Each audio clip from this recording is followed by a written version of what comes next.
Today on The Balanced Voice, we welcome Tim and Tamia Woods, parents of James Woods, a teenage boy who died by suicide on November 19th, 2022, after being severely sextorted, extorted, and harassed. James was being cyberbullied. The culprits extorted money from James, mentally tortured him, and threatened him, and harassed him all night and into the next day.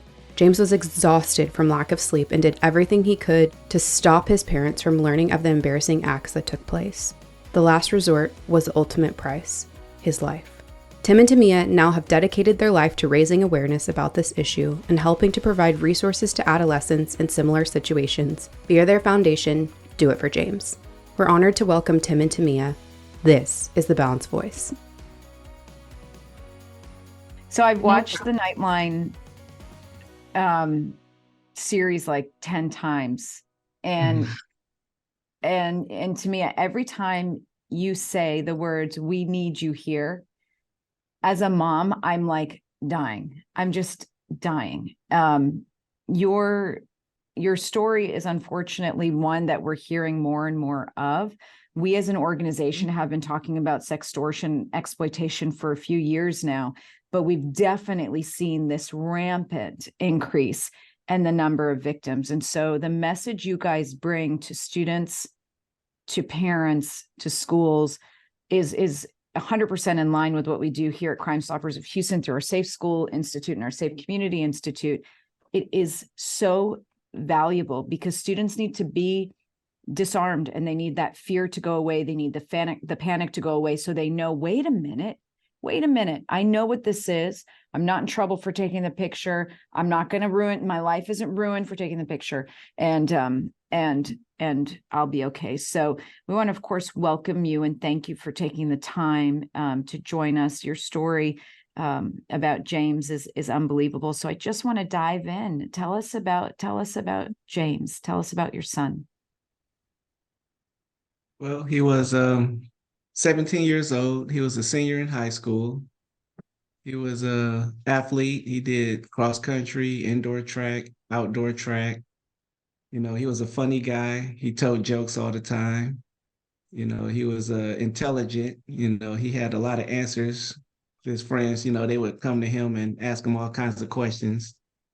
You know, he was the life of a party. He was always happy. He was always smiling, upbeat. He made people, you know, comfortable to be around him.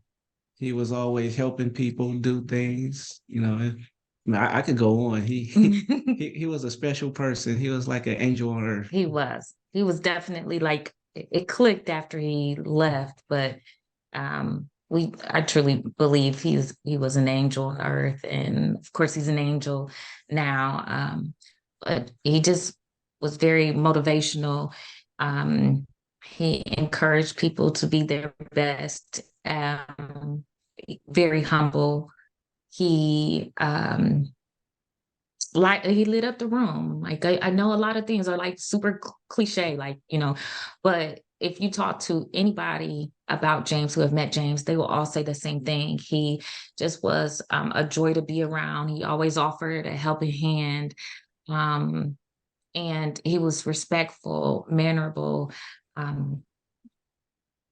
He had a very tenacious spirit. He had his mind to it. He was going to do it. He was set to do it. So I don't know. I can just keep going on and on. And Go on. Like Tim, yeah, like Tim was saying, I definitely could go on and on and on with, you know, our son and how much we miss him, of course, and how special he was to us.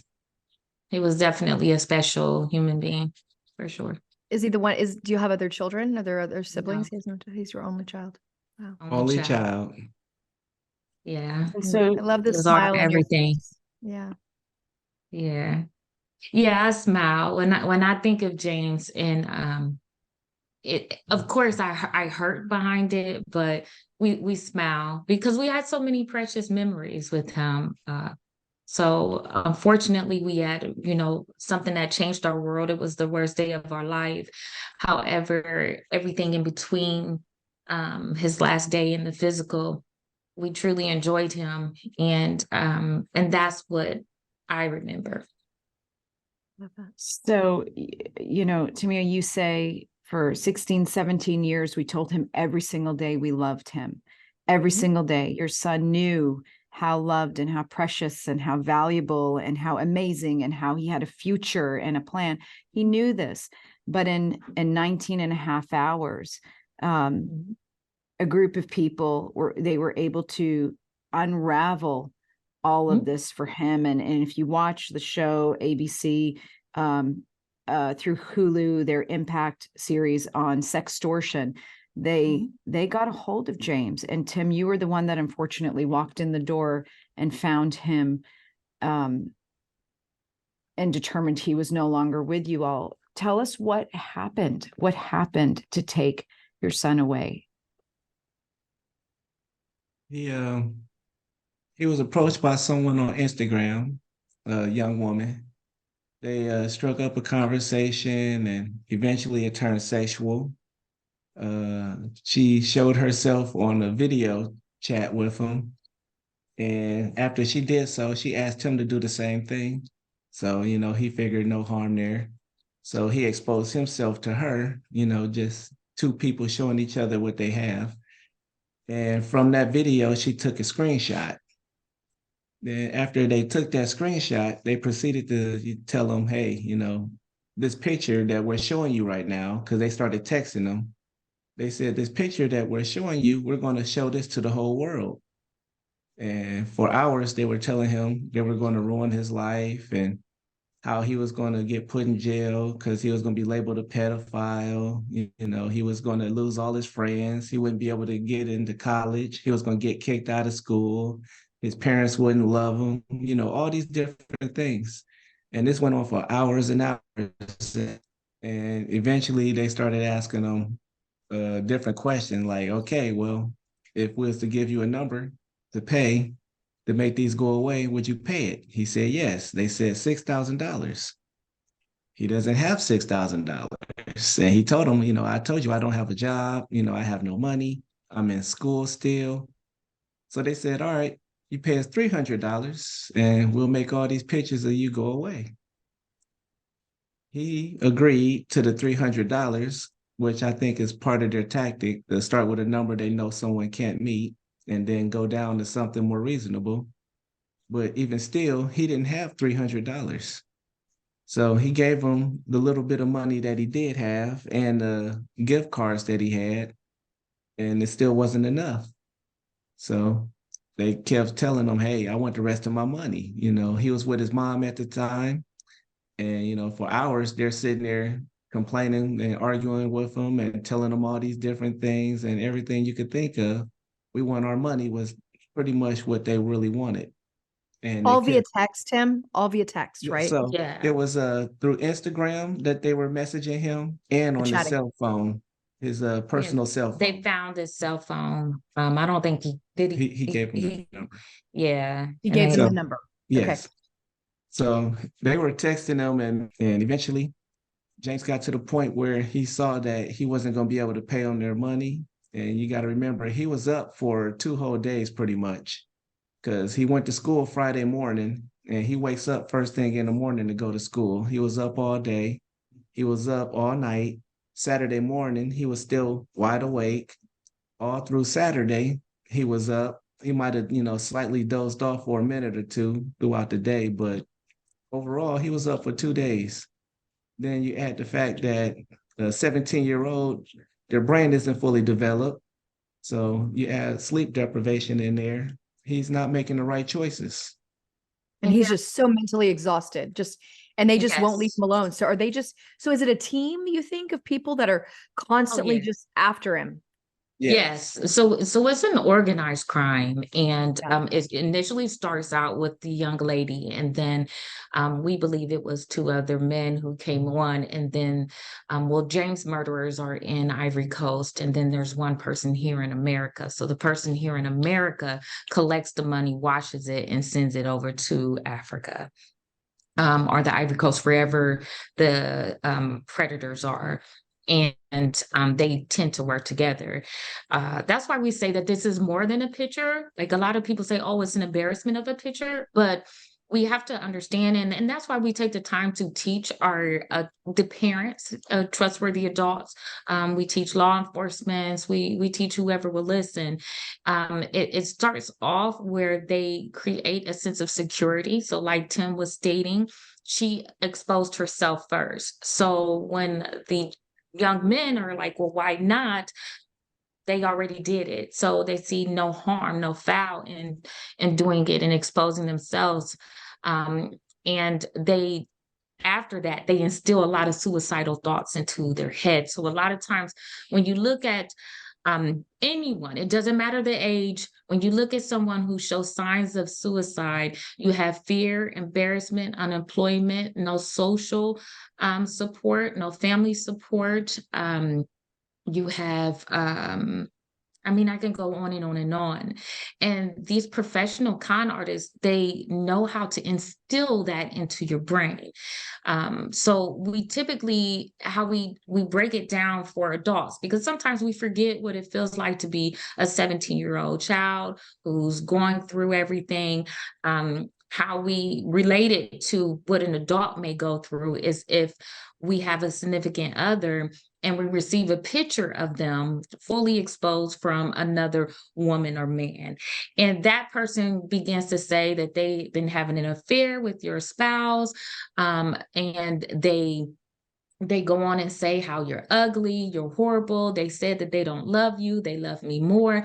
And they send you 200 messages in 19 and a half hours. And that after that 19 and a half hour, are you going to get a divorce? Will you have problems at home? Will you believe your husband or wife? You won't. And that's the same kind of mental manipulation that they put inside of our youth's head, and that we have to learn how to understand that and get the children to not even engage in that communication, because even if they're strong initially, after so much time of, like Tim was stating, no frontal lobe, the frontal lobe is not fully developed. You're up for over 40 hours. You have multiple people basically jumping you, and you're consistently. I love that. Digitally jumping. They're Yes. literally digitally jumping them. Or, when you're like jugging, like you're getting caught off, somebody's trying to jack you up in your car. They're literally digitally doing this. That's a good explanation of how the system of what they're doing works. Yes. And then you end up, a lot of times our kids are taking their lives over it, and we really don't truly know.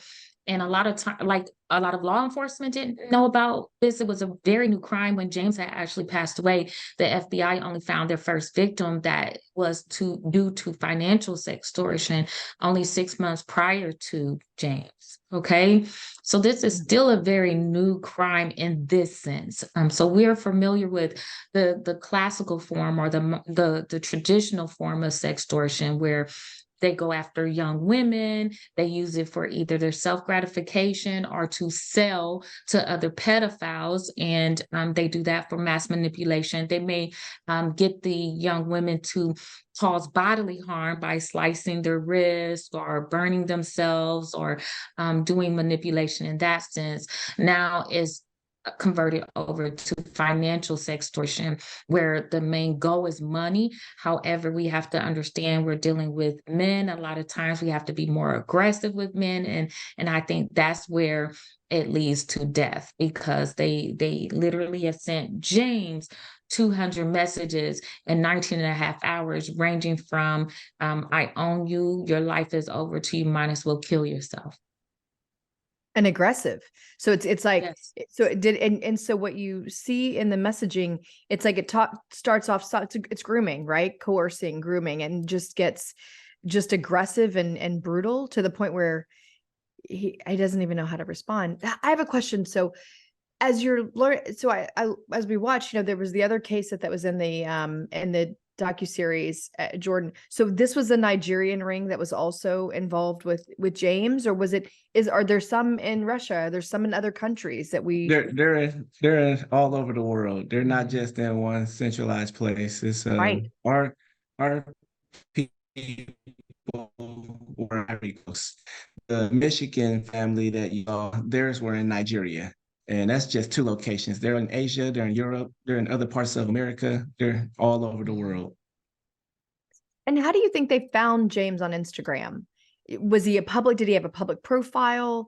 Did they know every stereotype that you try to give to your kids? So you say, do not put your first and last name. James' name on his Instagram was some made up name came like up. a call sign or something. Yeah. Yes, it was literally made up. It was not his first and last name. James did not have over 200 Instagram friends. So it wasn't that. He didn't even have his own picture up. It was a picture of some anime So character. every warning sign we've told our kids, what you're saying is everything we've educated on kids are how to be in digital media or social media. James followed all of our rules on what he should do and what he should not do. And you're telling me don't send pictures, right? Don't send pictures, right? Don't send pictures of yourself. Don't give him your debit card. He never gave him a debit card. That's why we use ourselves as an example, because every stereotype that you can think of, everything that you can try to blame or post blame, or maybe if we should have did something differently, you cannot put in our story. Your boy followed all the rules. Mm-hmm. What's so interesting is now we've elevated the conversation, right, to the fact that these predators are so savvy that all those rules we thought were going to protect our kids, they've circumvented. And so even when parents say, but I don't give my kid a phone, I don't care anymore. Do they have access to technology for 2 minutes? Do they have access to technology for 2 minutes? Then a predator can find their way to our children. And that's sort of what we need to be talking about, including, to me, I love how you said, when you were talking to parents, you're like, we have to normalize the conversation. We didn't have kids through meditation. I thought that was a brilliant line. Yes. I mean, boys are going to be curious. He was shown a video, which, guys, let's think about it. We've been talking about boys being shown a picture and responding with a picture. He was shown, this went so far as a girl sending a video. So this is they were taught. No, it was they were live. Like they were taught. That's what I mean. Like a real person. Yes. They were live. Yeah. And I think that's what's so scary about this, right? Is like, I met my husband, we went to high school together, but rival high schools, but I met my husband back on Match.com. He's going to kill me for telling me everybody on this online, but on Match.com. And it became dating online is it's actually a very big way of everybody's meeting everybody. So your boy was just curious. And he followed all your rules. You have a great relationship. You obviously have a trust-based relationship with your child. But did you ever cover the conversation where you'd be like, look, if somebody has a picture of your parts and they say they're going to put it online, we don't give a don't worry. It's going to be okay. We'll get through that. Right. That's now the conversation we have to have with our kids now. Correct. And we did not have that specific conversation. So we've had other conversations, he was becoming a man. So Tim, that's their, that dad covered that with him. All the birds, everything else. And we spoke about that. We spoke about the consequences of having a child too soon. We spoke about everything. Like we are a set of parents who we didn't teach him in a sense of don't do this because we said so. We said, don't do this. And this is the reason why. This is the reason why. We spoke about spamming before. We spoke about fraud. So like someone actually taking your card, or don't cash app someone you don't know. But we've never talked about extorting to our child, because I mean, if you think about it, in anyone, no one's going to say, hey, beware of extortion when you're an unemployed teenager. I know. Right? We didn't talk about sextortion because I don't even. Well, we didn't know what know. sextortion You was. couldn't even think that it could possibly, it wasn't even a common thing that you thought, oh, I need to talk to my kid about that, because it wasn't so prevalent. Well, it's not right. It wasn't prevalent, but even though it existed in a sense, it didn't have a name, one. And two, a lot of people who actually are victims don't come out. Mhm. So a lot of these things that are happening, majority of the time are behind the scenes. So that's another reason why we sit in front and center and become completely vulnerable in our experience so that other people can speak up. And it really has helped. It has worked. We have proof behind it. Yeah.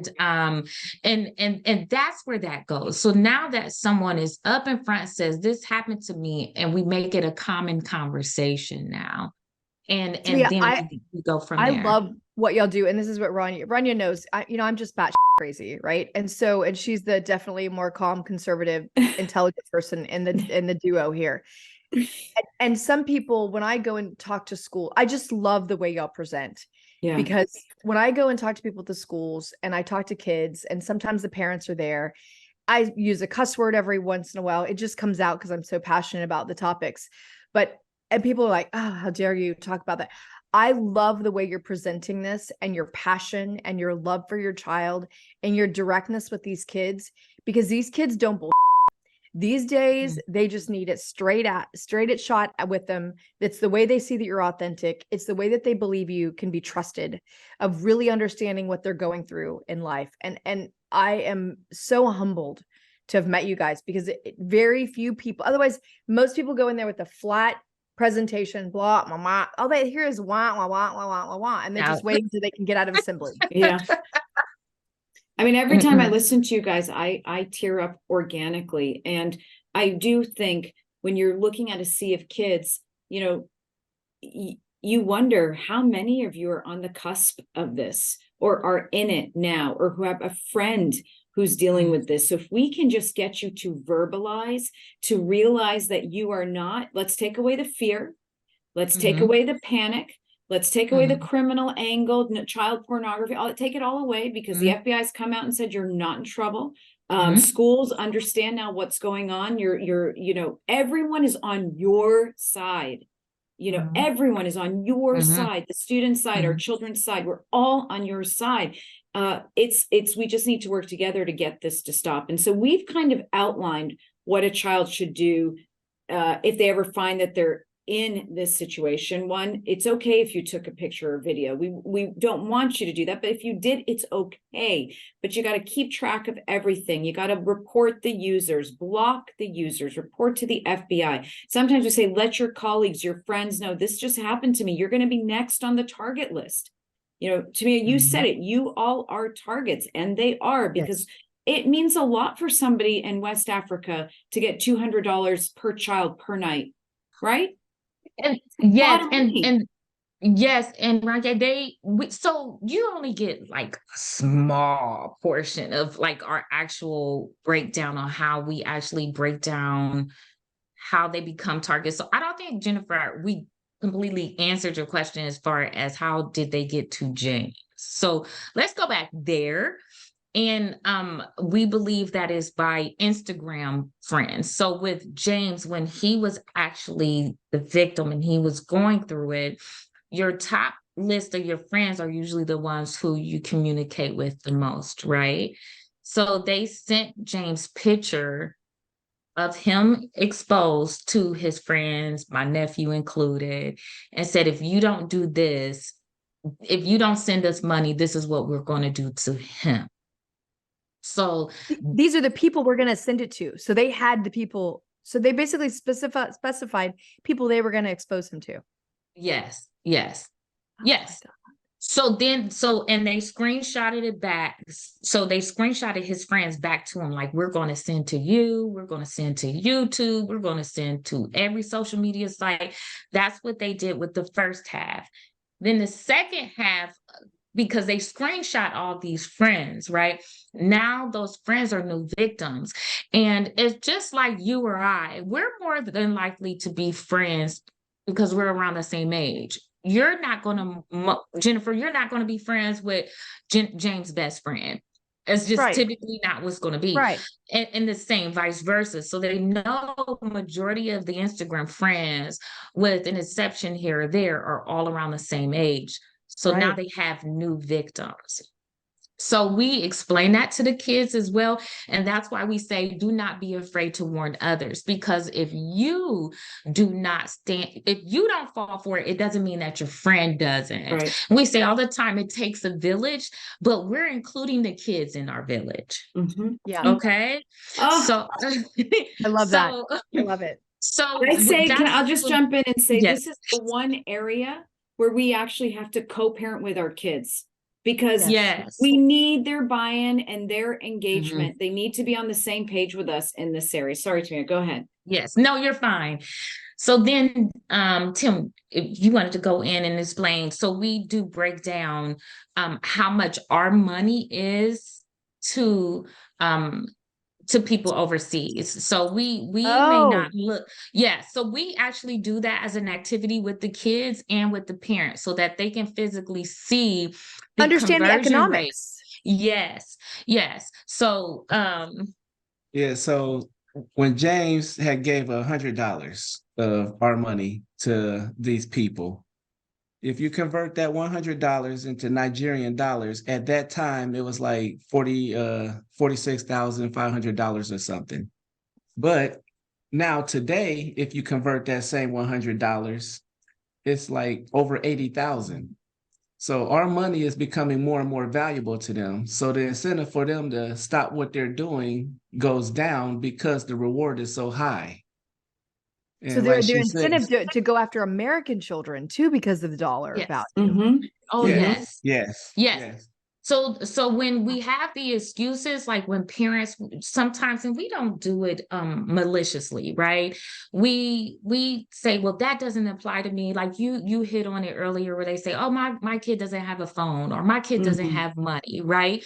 And we say, well, we got to stop that, because I guarantee you, your kid has an iTunes gift card or a McDonald's gift card. They have something, and $10 of that gift card, because these predators take whatever. They don't care what it is. Cash App, Apple Pay, Zelle, they take gift cards, everything. Your $10 gift card to them is $8,000. Okay. So we have to break it down and say, okay, you may not think that your kid has a lot of money, but your $10 is $8,000 to them. The average Nigerian citizen makes $66 a month. Yeah. Wow. A month. And you have to, you know what? Oh, go ahead, Lonia. No, I was just going to say, add the layer of they're all the way overseas, whether it's West Africa or it doesn't matter. Up until now, the cases of extradition, that didn't happen. I know we saw with the Michigan case, which was rare, but didn't happen. But then the third thing is, I think there's some anger. I don't care if you kill yourself and you're sitting in Houston, Texas, you have a posh life. We're sitting here killing ourselves for the equivalent of $60 a month in Nigeria. I really don't care if I have 200 other kids I'm working on. I really don't care. And I think that the recklessness, the distance, the lack of judicial response, and the ease, the access to the children, and that pattern of, now you're in trouble, you lose everything, it's over. Now you're in trouble, you lose everything, it's over. And let's call it a digital blindfold. They now have a digital blindfold, and they have no empathy. They don't give a shit. They don't know them personally, right? They never, and they'll probably never meet them or the family, right? No. But you know what this says, guys? Yeah. So my biggest thing is what I'm hearing right now. I've always told my boys, my husband's done everything in the world. There's nothing you would surprise us with, right? I always blame it on Kip, but then I wasn't exactly a good child either, right? And so I'm just like, it just rings to me that, Ronnie, you've heard me talk about this so many times. There's got to always be like this champion outside the parents that you feel trusted, and that your child feels trusted to talk to. right? That always have a third wheel that they can go to. But the biggest thing is, you know, when you look at our parenting, you're like, oh, you didn't do this, or you didn't do the dishes, this menial that we're worried about, right? I made a mistake here. Basically, we just have to parent and say, we will love you unconditionally, no matter what you do. And now we have to add in, no matter if you send a dirty picture of your junk to somebody else. Like, I think that's where parents, I mean, y'all are very open, conversational parents like we are, but you were still at risk.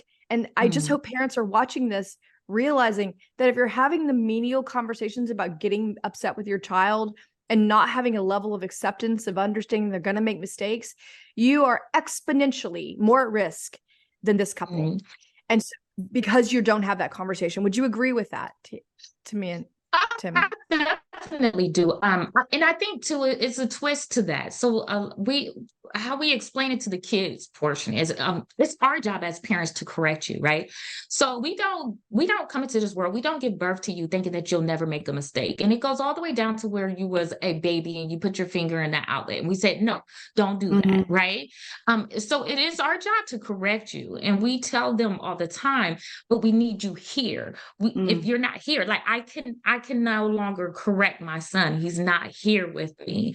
And that's where it is. It's not more or less like make it acceptable for you to do whatever online. No, you still have to act appropriately online, but let us direct you in a more positive manner. But another thing that they don't understand too is that they are truly a victim. So they think that once they did a mistake, even if they willingly sent the picture, right, they still don't understand the manipulation that was involved to get them to send the picture. So once they actually send the picture, and then all these people are bullying them and terrorizing them mentally, they feel as if they did something wrong. So along with the shame is the guilt that they actually made a mistake and they did something wrong. And then boom, boom, boom, boom, boom, they're sending all these messages. So you don't have a minute in the day to think of how you can get out of the situation. So I explain that to the parents. Tim explains it to the parents.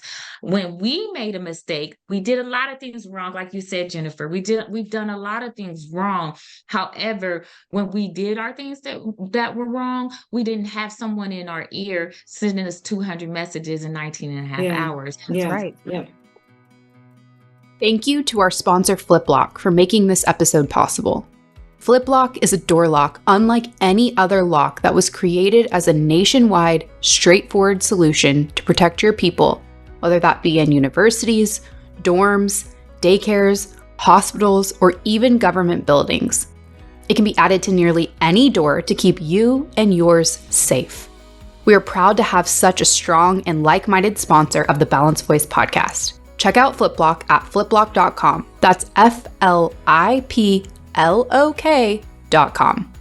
It is just such a different perspective. I mean, I've been in this space for a while, Rennie, and I've been looking at this online stuff and the trafficking and how sexual exploitation, but just never really got my head around how very simple it is for these predators. And you've got to teach your child that they're not the perpetrator, that they are a very big probability they're the victim. Well, we always say, like, a predator's greatest gift is an uninformed child and an uninformed family. That is a gift to a predator. It's one of our staple sentences, a predator's greatest gift. And there's two other things we always say. A kid versus parent versus technology is not a fair fight. Your kids are usually going to win. But a predator versus a kid versus technology is also not a fair fight. And the predator is usually going to win. So if we can equip our kids with these awkward conversations, and by the way, parents, if you want to outsource the conversation, you can contact the Do It for James Foundation. Tim and Tamia will have the awkward conversation for you. Contact Crime Stoppers wherever you are in the country. We will have the awkward conversation for you, but it has to be had. And if you're lucky enough that a predator's, never crosses path with your child, thank God, amazing. But the chances that it's going to pass are important. And or it could happen. I always say to parents who say, but it's not my story. I have good kids. We live in a great neighborhood. I go to a good school. I say, listen, do you get on when you book a flight? I'm sure you try to take a normal airline, a reputable airplane. Do you tell your kids, close your eyes and plug your ear when they do the safety, I don't want you to get scared and this could never happen to you. Nothing's going to happen. No, we all listen. We pay attention as best we can because we want to be safety minded. We've got to do the same with our kids. And this is such a growing phenomenon. It is growing because there's so many boys. Now, I will tell you, guys, we've been talking about it so much that I just got a call from a private school, and they said a boy was exploited, and the blackmail started, and he said, you know what? He said, I'm blocking you. I've screenshot everything, and I'm reporting this to the FBI. I've told my friends I'm not worrying about this. And it was done for him. He went on, he was fine. Also, organizations like takeitdown.nicmic.org will look for that fingerprint of the photos or the videos and have those removed online. So the point is, there's an army of people that want to protect our children from this type of assault. Yes, we have so many resources and so many options that we direct it, and we tell the kids that. And the reason being is because James didn't come to us, but James' last Google search was how to get an Instagram page shut down. Like, he was Googling what was happening to him. And around this time last year, you literally had to dig to find some information. Oh, he didn't get any results. You're saying a year ago, last Yeah. year, when he got no results. So we could talk about this all day. So like, it's so many different avenues. So with James was actually fighting for 19 and a half hours. Your average sextortion victim, if they take their life, is between 6 and 8 hours. Okay. So we just need to put that out there, that James literally was fighting for 19 and a half hours. And a part of his fighting was him Googling how to get an Instagram page shut down. He was trying to figure out what exactly was happening to him, and he didn't have an option. And that's why, like, they kind of, like, on the show, they spoke about the different things to do, but they didn't touch on our tip card, which we spoke to. But we have a tip card that we created. And of course, everything that we do is in honor of James. However, it's a quick reference tool. It's plastic. You can't rip it up. It's small for them to put in their purse, book bag, back pocket, in the back of the cell phone. It'll never be on a QR code because we want them to step away from their phone just for a second. And it gives them tools on what to do exactly if they're ever a victim of sextortion or anything similar to that. Okay, so we also need to get those rape and pass them out, right? Yeah. Mm-hmm. Oh yeah, we passed out over Too many to count. Yeah, It's well it's over coming. 15,000. Well over 15,000. We and they keep it. Okay. So you know how you have marketing materials, and when you give them away and you find a lot of them, you go and collect them. Not one tip card have we had to pick up. And Nobody's left one behind. The kids haven't left them behind. Wow. No. And we've been over probably approaching 30 high schools so far. And so I just feel like I just have to say this to you. I hope y'all know that, well, that Rania and I are your village. That thank you. you taking your pain and his pain, like you just give me chills every time you tell me he fought for his life for 19 hours. That's phenomenal. And I think every parent out there should be thankful that you're stopping, listening to what I know your son is speaking to you on what needs to be done. And we are so thankful that you're in our village. And Rania, I want to see, I know you're going to do hopefully revisions of your book, but I think some of the things that we're learning here have got to continue to add into our curriculum and your book and just progressing this conversation. Yes. And Rania, just to speak to what you were saying too, how like a lot of parents say, oh, my kid's a good kid. He would never do that. We have a good neighborhood. It's a 2-parent household. What else? Oh, we created an open space for our kid to come to us. We have so many things that have said, and a lot of times at first I did take it to heart. I will truly say, but we use it as we have worksheet, like a tool sheet for them to use. But we could have been the same as that person. We're the same as that family. Everything that they say, every excuse that you can bring up, we are that family. We are that family. So we actually, when we talk to parents, so when we talk to kids, we ask different questions. And then when we talk to parents, we ask different questions just to get them to relate to our story. And when we talk to parents, we ask them all these different questions. Are you at every single one of your kids' sport activities? Mm. Do you sit around and you have movie night? Do you want the best for your kid and you provide them a road to success? And the last question that we ask, and it's just different questions. And it's just us being parents and what we wanted for James. And the very last question that we ask before we even hit our story, before we even tell our story, before we even go into teaching mode, we ask them, if your kid was ever in an emergent situation, raise your hand if you think they would come to you. And when they raise their hand, They call you. and when they call you. When they raise their hand, Tim and I, we raise our hand too. Oh. There's no way that you can tell me anything other than my son would have came to me. I would have put my right hand on it. This time last year, I would have put my right hand on it. I was literally with my son 3 hours before he took his own life. I literally heard a smile in his voice talking to him. You cannot tell me that it doesn't apply. It applies to everybody. Everybody has 24-hour access to our kids, whether they have a cell phone or not. If they're in school, they have access to the internet. And we have to stop thinking that we are exempt from anything. And all we ask is for you to talk to your kids and use our story, because everyone else has a privilege of knowing what sextortion is. We did not have that privilege. What does it cost you? It costs you $0. When we end our conversation, we don't ask for money. We don't ask for different things. What we ask for is for you to talk to your kid. It gives us no gratification on our end. We want you to not join our group of grief.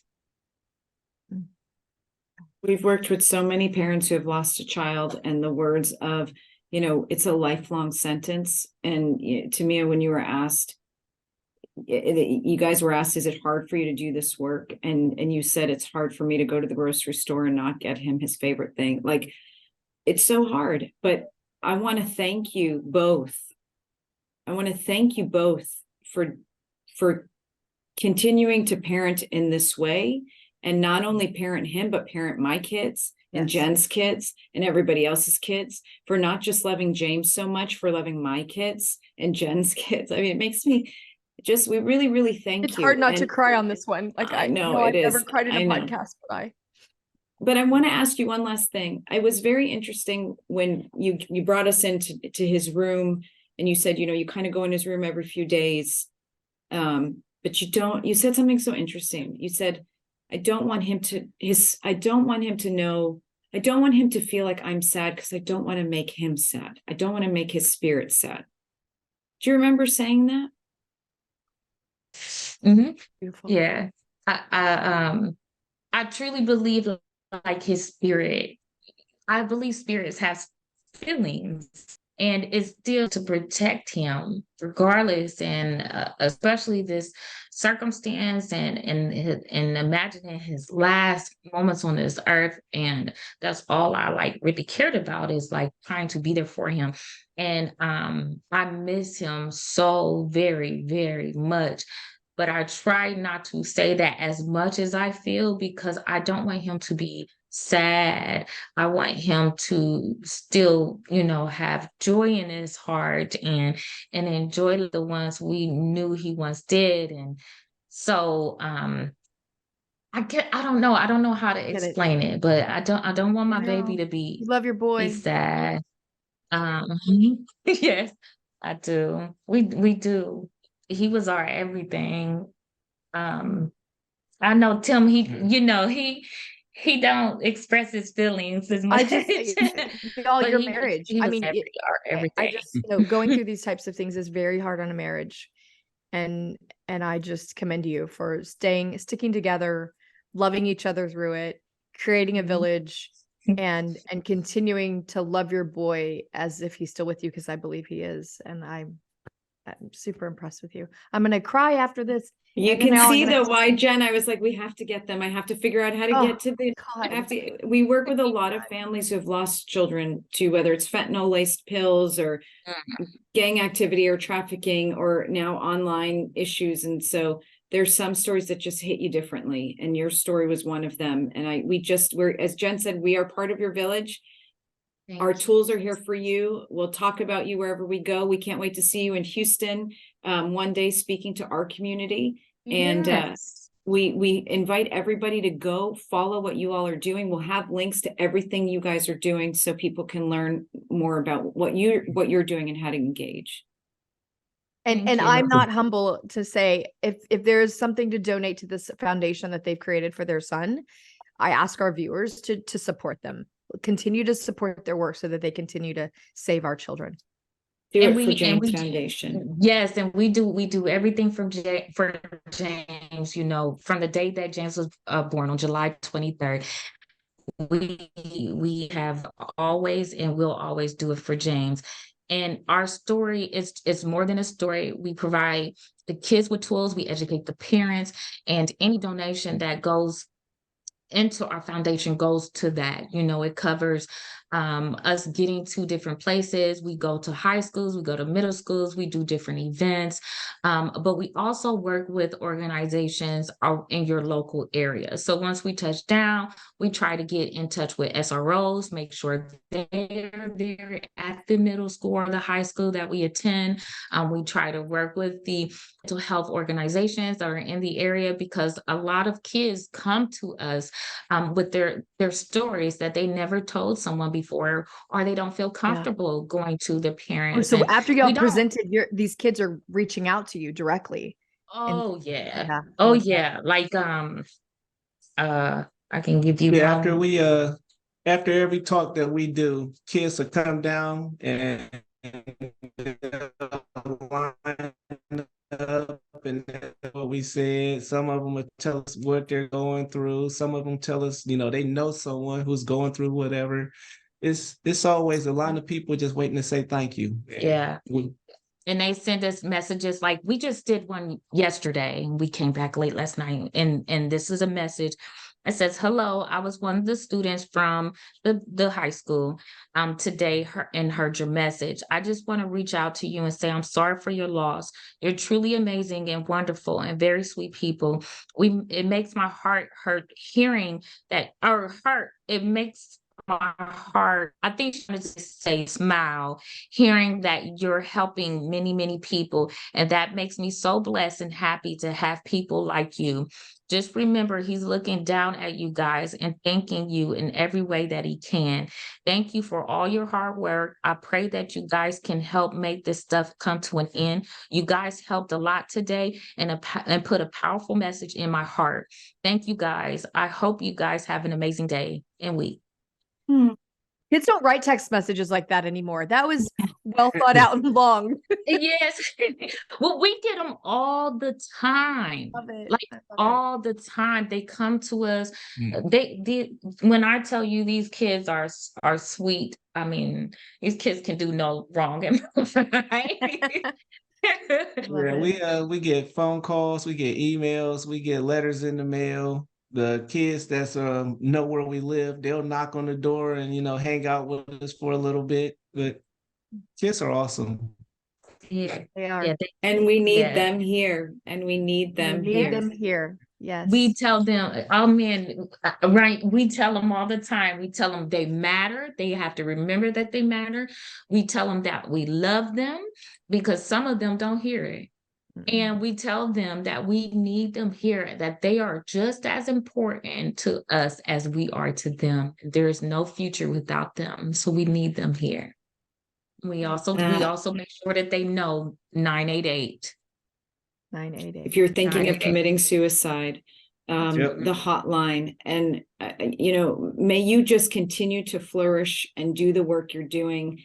We thank you for taking the time to be with us. Your message really resonates. It really does resonate. Tim and Tamia, thank you for being on the Balanced Voice podcast. And to everybody else, we'll link all of their information and we'll catch all of you next time. Take care, everybody.